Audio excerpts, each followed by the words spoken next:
Welcome back to our channel. Today we're diving into an important topic for anyone who wants to understand financial health, ratio analysis fundamentals. Whether you're a business owner, an investor, or just someone learning finance, ratio analysis is the key to understanding how well a company is performing. So, let's break it down in simple terms. Section 1. What is ratio analysis? 40 seconds. Ratio analysis is the process of using numbers from a company's financial statements to evaluate its performance and financial health. In simple words, it tells us if a company is profitable, if it can pay its debts, and if it's managing its resources properly. We mainly use the income statement, balance sheet, and cash flow statement to calculate these ratios. Section 2. Types of ratios, 2 minutes. 1. Liquidity ratios. Liquidity ratios measure a company's ability to meet its short-term obligations. Current ratio equals current assets divided by current liabilities. A ratio above 1 means the company can cover its short-term debts. Quick ratio equals current assets, inventory, divided by current liabilities. This removes inventory because it might not be sold quickly. 2. Profitability ratios. These ratios tell us how well the company is generating profit. Net profit margin equals net income divided by sales times 100. The higher, the better. Return on assets, ROA, equals net income divided by total assets. It shows how efficiently assets are being used to generate profits. Return on equity, ROE, equals net income divided by shareholders' equity. This is very important for investors. 3. Leverage or solvency ratios. Leverage ratios show how much debt a company uses to finance its assets.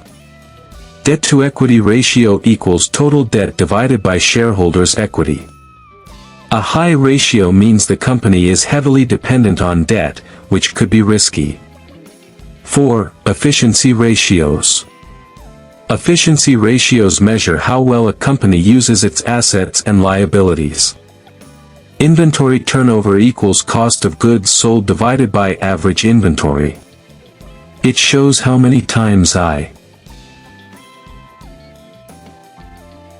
inventory is sold and replaced in a year. Receivables turnover equals net credit sales divided by average accounts receivable. This indicates how quickly a company collects payments from customers. Section 3. Why is ratio analysis important? 40 seconds. Ratio analysis helps investors decide if a company is worth investing in, helps creditors check whether loans can be repaid, and helps managers improve performance. In short, it's like a health checkup for businesses. Without ratio analysis, financial statements would just be raw numbers that don't tell the full story. Section 4. Limitations, 30 seconds. But remember, ratio analysis has its limitations. It only looks at historical data, so it doesn't predict the future. Different industries also have different benchmarks, so comparing ratios across industries may not give accurate insights. That's why ratios should always be used along with other financial tools. Section 5. Current ratio in detail, 1 minute. The current ratio is one of the simplest yet most useful measures of liquidity. It's calculated as current assets divided by current liabilities. For example, if a company has $200,000 in current assets and $100,000 in current liabilities, the current ratio is 2.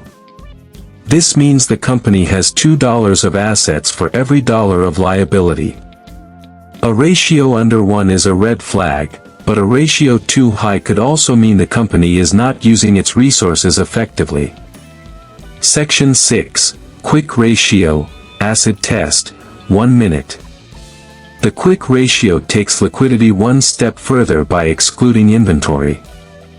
The formula is current assets, inventory, divided by current liabilities. Why exclude inventory? Because inventory may take time to sell, and in emergencies, cash and receivables are more reliable. A ratio close to 1 is usually healthy. Section 7, Profitability Ratios Overview, 45 seconds. Profitability ratios show whether a company can actually turn revenue into profit. They measure efficiency, margins, and returns. Investors love these.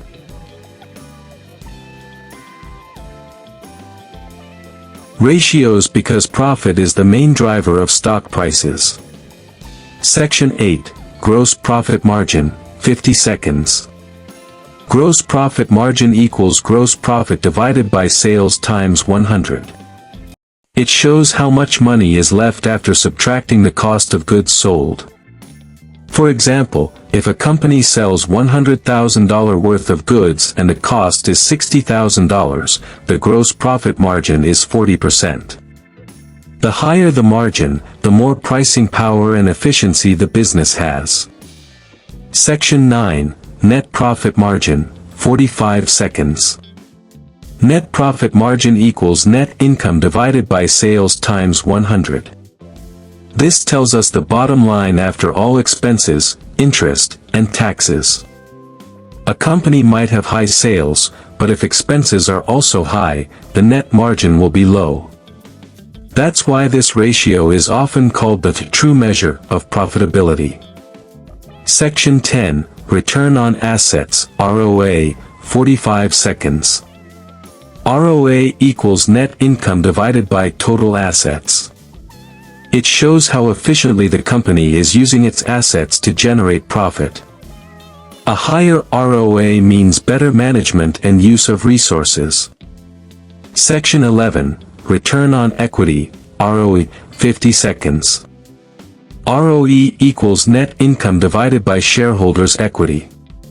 This ratio is extremely important for investors.